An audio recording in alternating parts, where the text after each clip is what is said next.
Welcome to The Road Less Traveled with Tiffany Rosenbaum.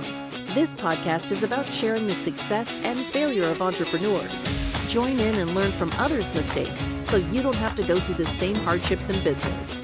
Now let's welcome your host, business coach, real estate investor, and proud wife and mom, Tiffany Rosenbaum.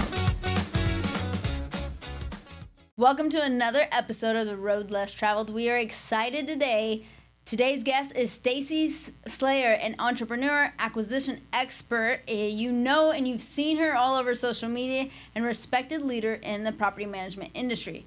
From launching and growing her own property management company to acquiring and integrating another firm to serving as director of corporate development for a national property management company. Stacey has built an impressive career centered on growth and strategic expansion. I've seen it myself. I've seen what she's created, what she continues to create. I'm excited to talk to you today. Stacey, welcome to The Road Less Traveled. Thank you for coming on.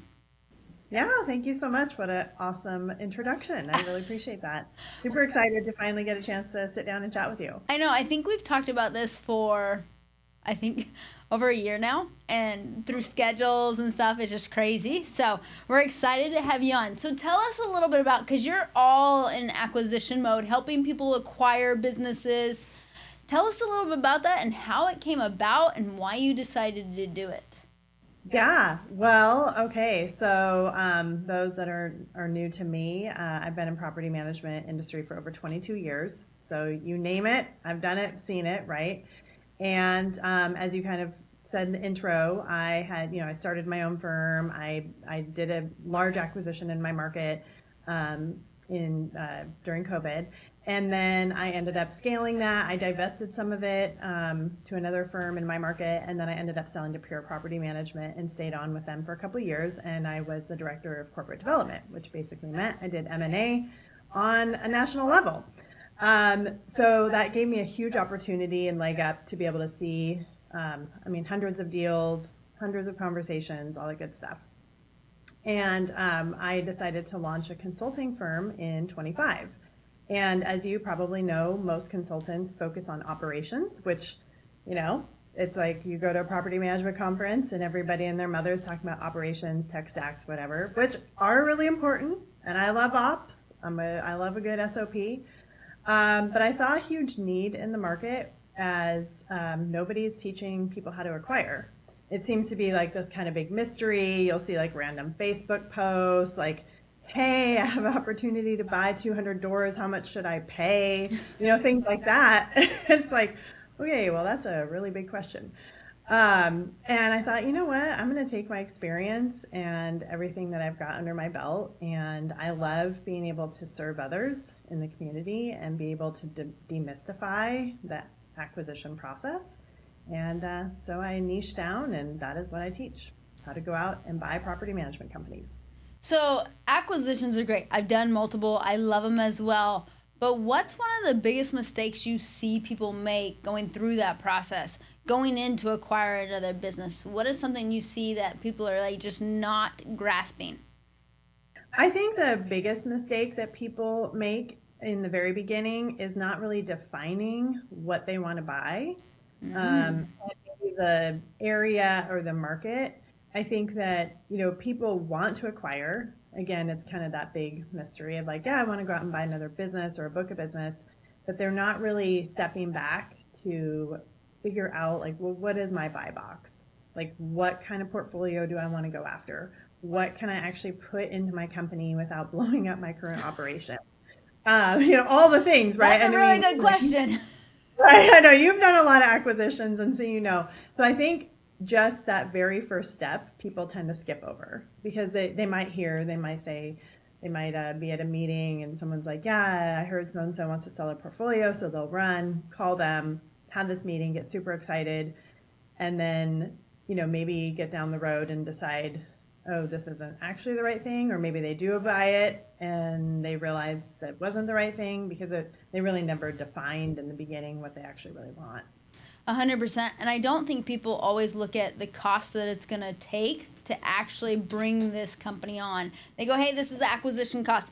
but there's a whole nother cost behind the scenes, bringing them on, transitioning softwares. I mean, making sure the owners feel comfortable, all the extra manpower you have to make sure it goes smooth. Would you agree with that? Oh, 100%. Yeah, there's definitely the cost of the actual acquisition. We've cut out but twice. what does it, did we buffer again? Here? Did we?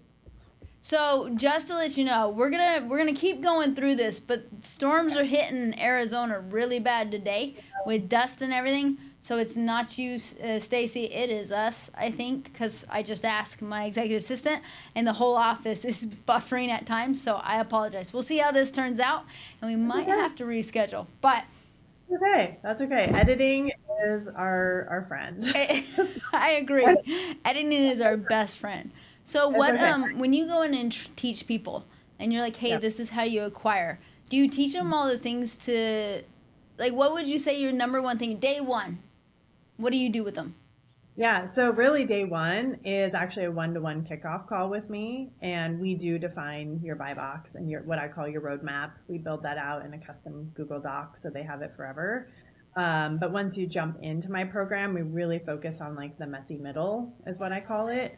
So all of the things like, again, really looking under the hood of a business, like what it kind of goes back to like, what are you looking for? But then really looking at, I guess like I use the word red flag a lot, but I also teach like my red flag may be different than your red flag because it really ties back to the whole roadmap buy box. Yep.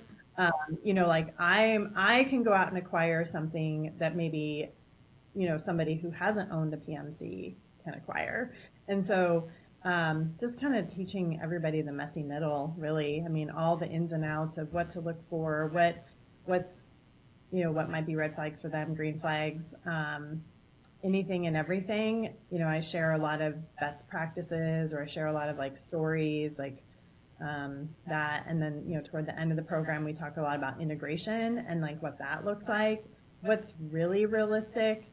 Because again, it can kind of seem easy, but it never really is easy because you're dealing with so many people and things, and there's a lot of people out there that teach you how to buy like boring businesses. Property management is definitely not a boring business, and so I really would implore people, like, if you really are serious about growing through acquisition, which I do believe everybody should be, especially given like the next few years in our market, you really should take the time to educate yourself and build out that engine in your company so that you're prepared, when you have those conversations. So I love that you said the first day, to dial back a little bit, you really dive in to see what they want. The buybacks, define it, right? It goes back to the entrepreneur, even in their business, knowing what their business needs to look like. If you haven't decided what your business needs to look like, you can't go out and acquire somebody else, right? And so I think that vision is so incredibly important for that entrepreneur to define, because now you said something else. Why do you think everybody should be building through acquisitions? Well, I believe there's a few things happening. We are going to see major consolidation in our market. I mean, I think it's already starting. Obviously AI is like the hot topic.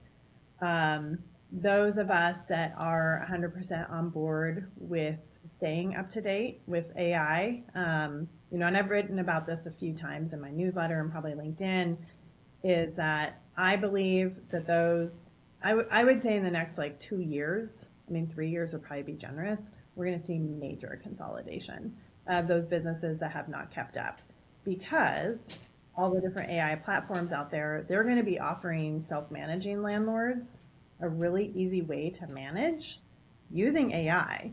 So if you as a PMC owner are not like really thinking forward, we're not talking about today. We're talking, what year are we in, 26? So 27, 28. Like, what does my business look like in 28? What does my team look like?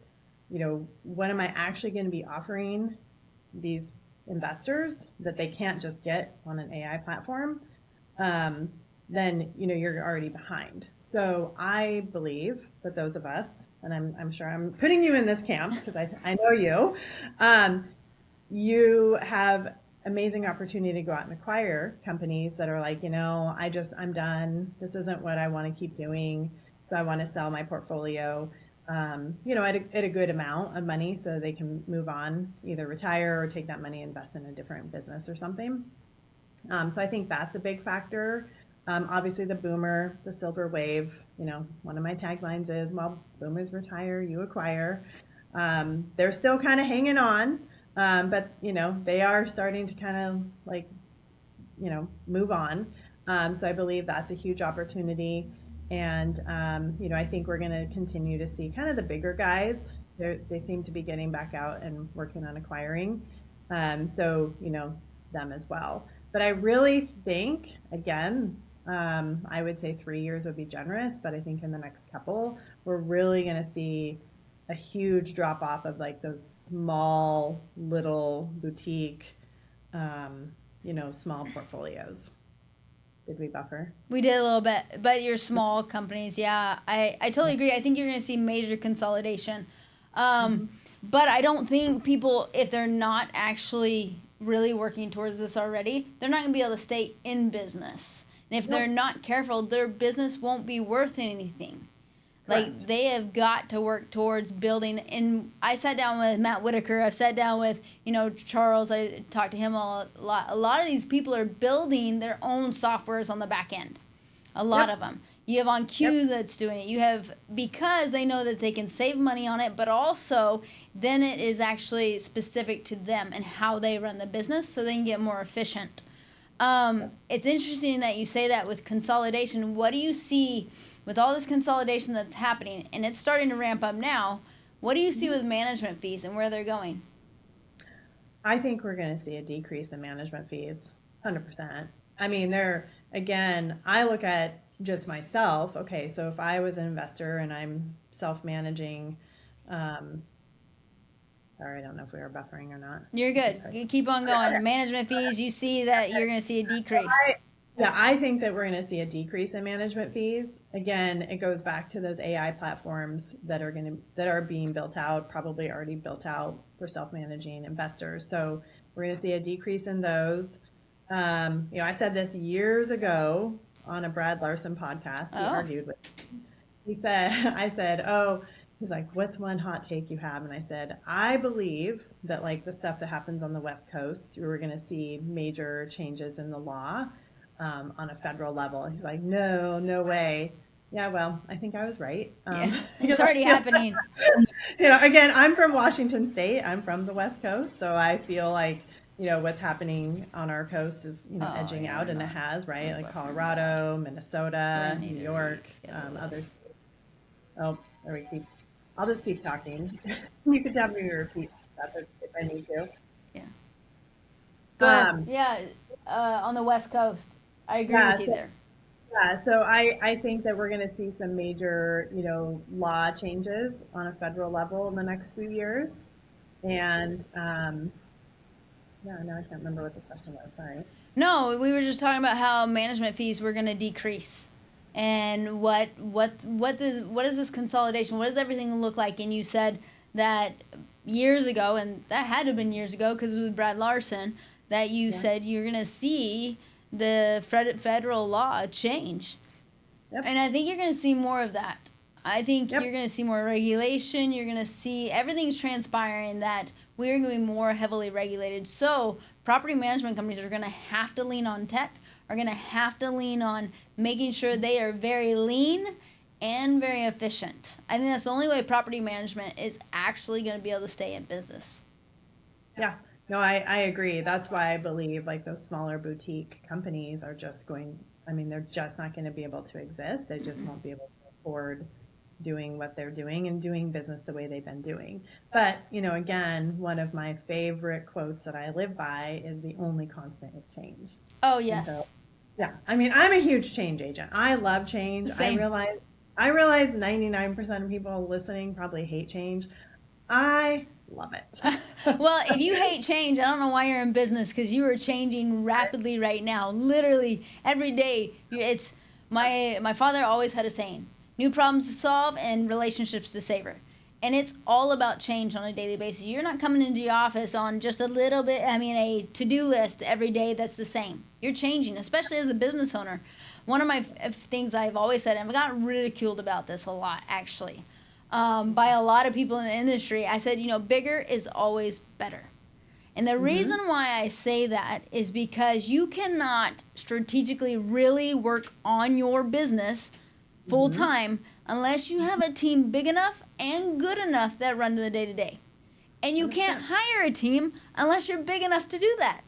And I really do think you've got to get well over 1,000 to fill that. Like after 500 you start, but you're still the end all. You're still the one that gets jumped in. Once you get into 1,200, 1,500, 2,000, then all of a sudden you can have a GM, you can have other people, you have layers between you. Then you can work on the business. Right. I think though property management's so interesting to me because, and again, having hundreds of conversations across the US for a couple of years, the majority of people they didn't really start it as a business. I mean, it started as a side hustle or whatever. And that kind of mindset is very different than your, like CEO mindset, business mindset. And, I'll even admit I wasn't necessarily at that particular mindset when I started my company either, but if it's just very different than other industries. So I don't know. I think we're going to see I know we'll see major changes in the next 2, 3, 5 years for sure, and it'll probably become a lot more of that professional kind of that bigger run corporation type deal because there's just no way that it can't not. It has to. And again. There I would is say no if other you're a way. PMC owner Now, and you have not embraced AI in some form or fashion, like 100%. hit me up and maybe I'll buy your company. 100%. Come on. For you. So no, I think you speak very truthfully on that. I think people have got to realize you've got to grow. And the only way around, and when you grow is when you have the capability. If you're 200 units, I had someone contact me, 200 units, to look at them, to acquire them. And I felt so bad for them because they are just burnt out. Because at 200, you're the end all. You don't have a team. You don't have people that are taking care of things on the day to day. And so good luck actually working on the business, Right.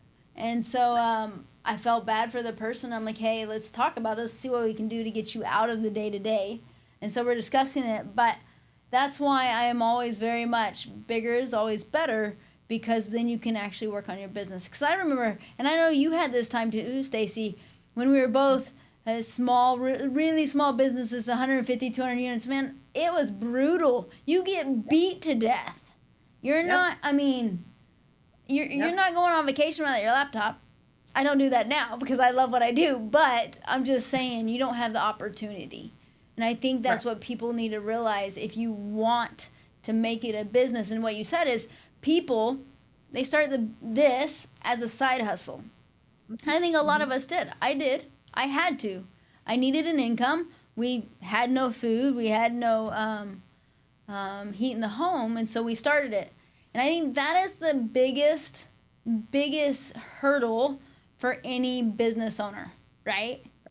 Right. They have to transition into the different mindset.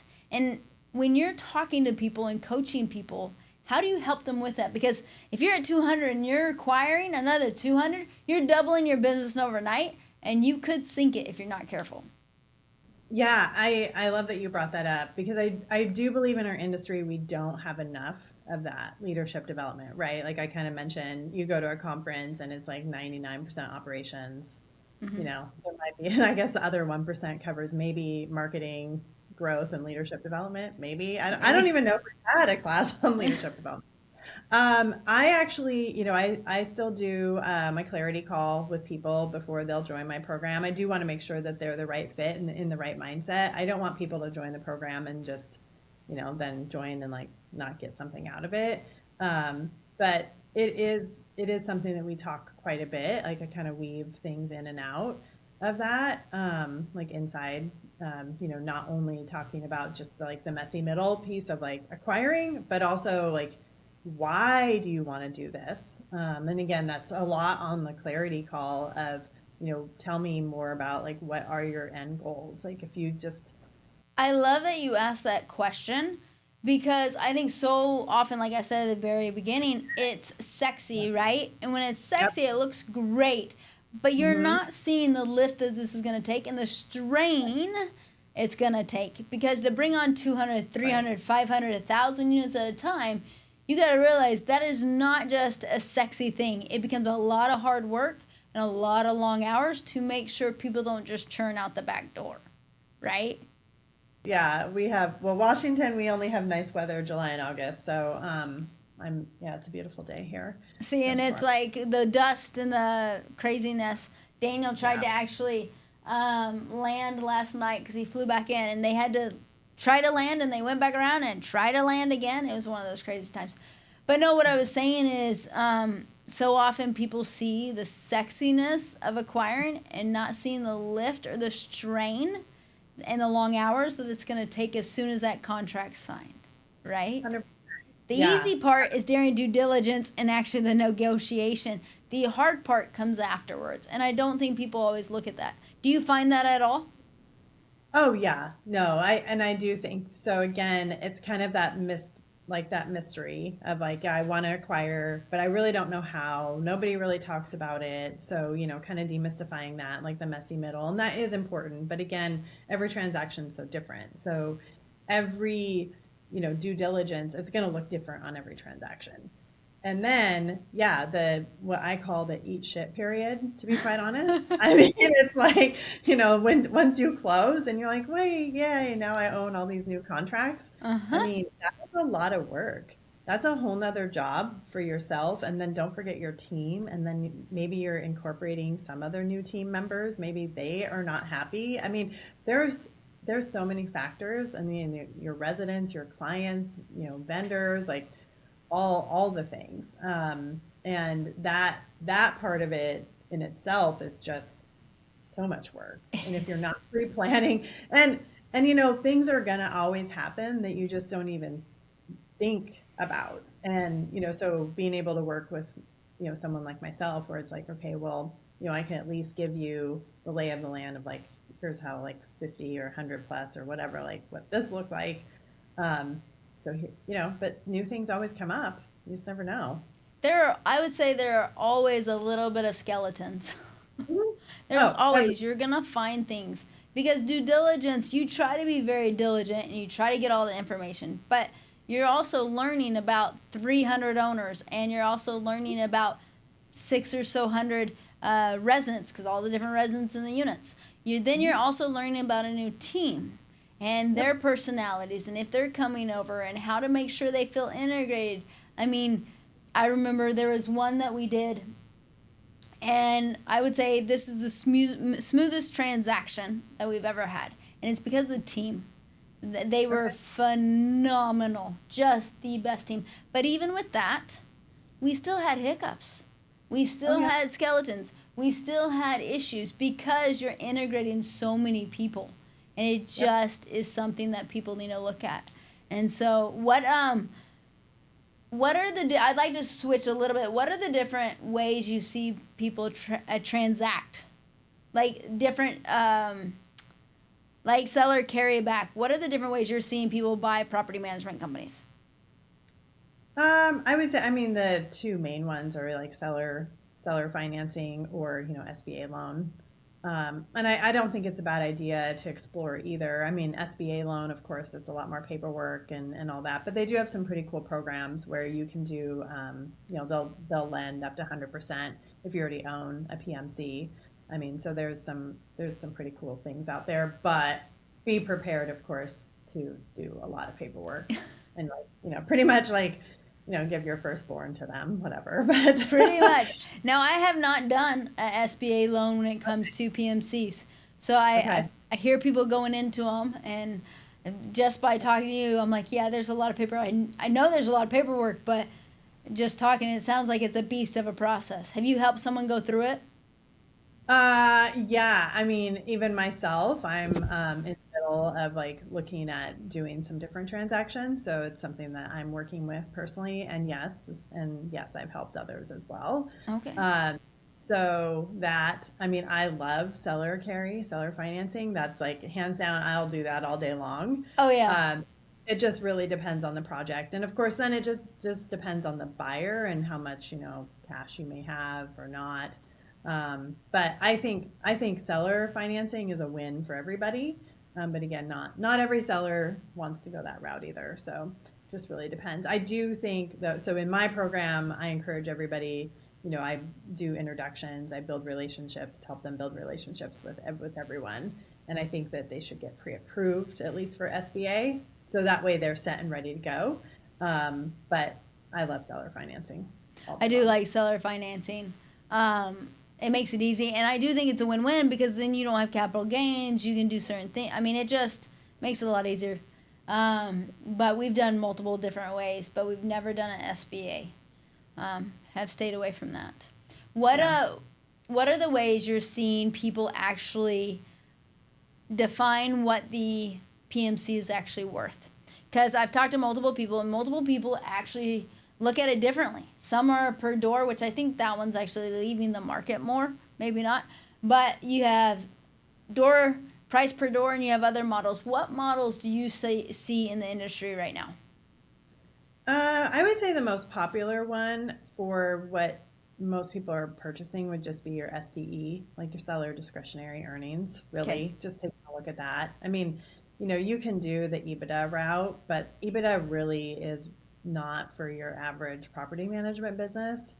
SDE is pretty easy, pretty cut and dry, and it makes the most sense. I mean, unless you've got thousands of doors and like your company would probably be evaluated more on like EBITDA, just because you're not like in the day to day. But SDE for sure. Okay. Do you see anybody doing price per door anymore? Not really. I mean, on those smaller ones, Okay. I mean, if you're buying like a realtor book of business, like 20 doors, 25 doors, something like that, a lot of those are looked at like, oh, how much, revenue, like the management fee type thing, Yep. almost like a referral fee type thing. But like, once you reach that, I would say probably 50-ish, 75 door mark, kind of up there, like once you've got like an actual like owner A little kinda bit maybe more making a underneath, and salary, so or hopefully you're they looking should at be. your P&L a little bit more instead of just doors. Yep, exactly. Yeah. Okay. Have you seen anybody come in? One of the ways that we're evaluating a little bit different, I've heard one other person do it this way, is when I go in, run a cash on cash analysis. Cash on cash, I actually run it more like a real estate deal. And it's been phenomenal actually. Matt Whitaker is another one that actually analyzes it. I did a podcast with him, and I'm like, how do you analyze? He's like, I run a cash on cash, and I run this. I'm like, wait, I haven't heard anybody else say this. And so we were talking about it. But there's so many different ways to analyze a property management company. And I don't think anybody does it the same. Do you prefer one way over another? I mean, I really kind of prefer the SDE Okay. method. I mean, that's probably why I mostly teach it. But I also really like to talk to the seller and just get a number from them in the beginning. Like, tell me, like, if I'm talking to you, hey, Tiffany, like, tell me, like, what's your number? Like, where do you want to land? Like, I want them to be analyzing their business and coming to me. And that's really what I teach people to do. Because then you're going to, again, then you as the buyer, you need to analyze it as well, make sure that like matches. But it's really ultimately like, okay, well, if they're super far off, if they're like, I want $5 million, and you're like, well, you're worth 500,000, Yeah. it's like, do I need to keep buying you lunch? Yeah. No. Probably not. And there are some of those that are way off. Like, wait, where'd that number come from?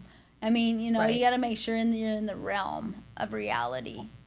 Yeah. I think So what's your next goal? Where's Stacey going next? Oh, where is Stacey going next? Well, gosh, what are we through 20? We're like halfway through 26.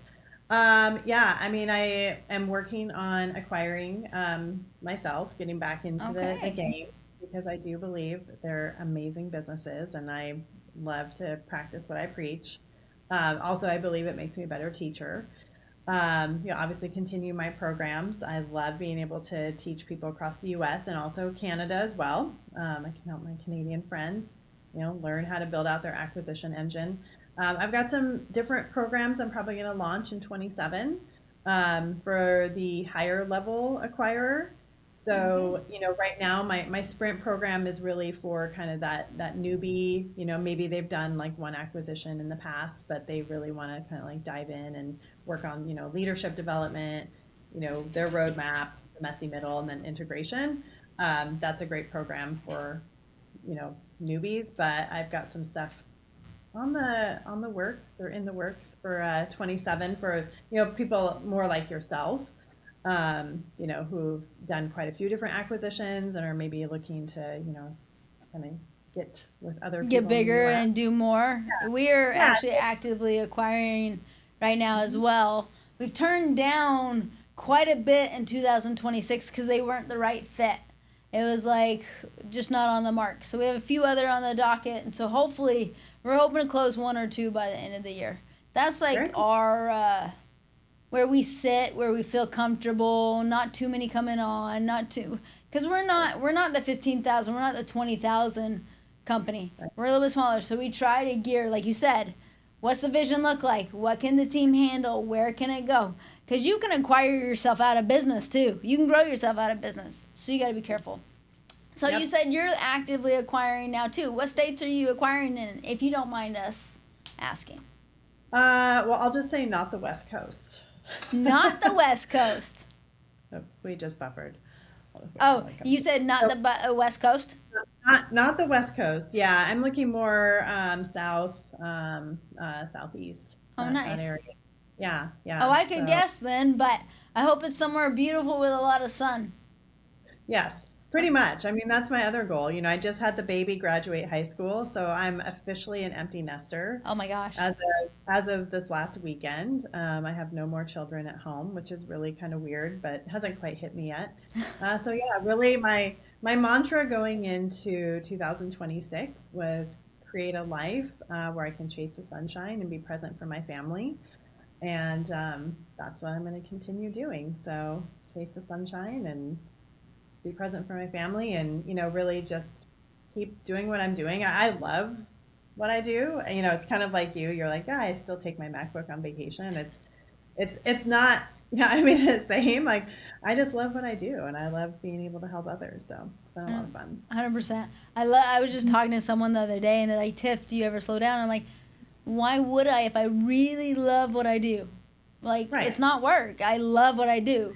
They're like, "But you right. work like on vacation." I'm like, "But that's by choice. That's not because I have to. That's by Yeah, choice, and that's what yeah, I want to do." you yeah. know? Well, I mean, for anyone that follows human design, I don't know. Have you heard of human design? I have. Okay, so I'm a manifesting generator. I don't know, you probably are as well, or something. So it's just my nature. I'm truly happy when I'm doing multiple things and doing what I love. And so it's that same thing. It's not. I don't view it as work. I mean, am I going to do bookkeeping on vacation? No, I'm probably not going to do bookkeeping not on vacation because I hate doing it. So, but if I'm like creating content or if I'm talking to people how to like buy and sell their company, whatever, I mean, I don't know, I do that all day long. 100%. Yes, I love it because I think when you love what you do, it's not considered work. Right. And like you said, human design, we're built to build and create. Hmm. And how long can I sit on a beach? I'm not that person. I love the beach, I really do. But there's only so much time I can do that. And then I'm Yeah. like, my mind goes and goes, hey, I want to do this. I want to do this. I want to do this. So it's just about Yep. creating an impact we can bring. So Yeah, absolutely. And for me, I started hiking again. is So, I live in, summertime here in the PNW is like the ultimate time. So when I go hiking, I actually don't listen to podcasts or music. okay. I spend a lot of time in my head. and reset my nervous system. And it just allows me the space to like create. And so the same, like if I'm not in Washington, if I'm at a beach, I'll go for walks on the beach. But for me to sit still, that's just not going to happen. Yeah. I just don't do that. But what I loved here, you did just state something that you do to reconnect and regenerate yourself and like rejuvenate yourself and get more energy. It's being in your head and going on a walk and dreaming and growing. I think that's incredibly important, and each person has to do it. Mine is whether it's a run or cold plunge or something out. And again, a lot of times when I'm rejuvenating, I turn off the music. I don't listen to podcasts. I want my head clear and have quiet time. I love that. So real quick, before we end, what advice would you give? Because I'm going to come full circle. What advice would you give someone first if they really want to acquire?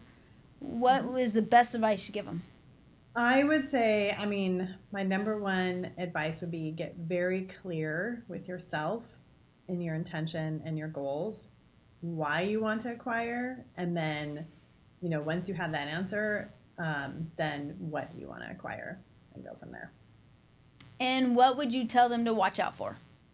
I would tell them, watch out for, bad advice. Okay, don't post your rando questions on the internet, for the love. Don't do that. Surround yourself with experts. Obviously, I would love to work with everybody. So of course, feel free to reach out to me. But if I'm not the one for you, then at least surround yourself with some experts that truly know what they're doing. Not just like, oh, hey, I read a book or I watched a YouTube, short or whatever. So now I have all the answers. Surround yourself with the experts and be curious. Ask the questions, and there is no dumb question. So. Oh, I love it. We say that all the time in our office. There is no dumb question. And I love that you said surround yourself with experts. That's why I actually hired an advisory board. So I have six now on my advisory board. We meet quarterly. And I think they're one of the biggest reasons we've been doing what we're doing, because they push us past our way of thinking and push us past our boundaries. But I think that's incredibly important in business or in life, is to surround yourself. Because what's the saying? You're the makeup of the most 5 people you're around, right? Yep. And so who are you around? Because that's who you're going to become. My dad used to say that when I was a kid, and I hated it. I hated it because I'm like, no, I won't. But now it's like, oh, yes, you will. So I know. They're always right. I know. Mine did too. And he was a cop, and, so it came from also a different place. but I listened. I'm eldest daughter. So, yeah, straight and narrow. I'm the youngest. Okay. Okay. Oh, you're the baby. Okay. Yeah, I am. I'm the baby. You come from a cop family. I came from a preacher kid. So, okay. Yeah. At some point. But okay. So where can anybody listening, anybody watching, where can they find you and connect with you if they have questions for you? Yeah, well, super easy. I've got a website, staceysalyer.com. So hopefully in the show notes, you can link up some different things. I would love for people to join my newsletter. I send out my vibe email every Tuesday, which I love writing, just kind of Stacey's vibes, talking about life and all the things. And then Friday, my newsletter, talking about acquiring and all the things in the current market. And all the socials. You can find me Instagram, Facebook, LinkedIn, YouTube, and I also have my own show, The Stacey Salyer Show, buying and selling property management companies. So you can find that on wherever you listen to your favorite podcasts. Hey, awesome. Well, we appreciate you coming on today. I do apologize for the buffering. We will probably do another show to make sure we get a clean one out there. But we do appreciate it. Thank you for coming on. Yeah, thanks so much for having me. Thanks for tuning in today to The Road Less Traveled. If you're organizing an event, workshop, or simply planning something exciting and would like to have Tiffany Rosenbaum join you, or want to have her on your podcast, visit TiffanyMRosenbaum.com and click on Book Tiffany to get started.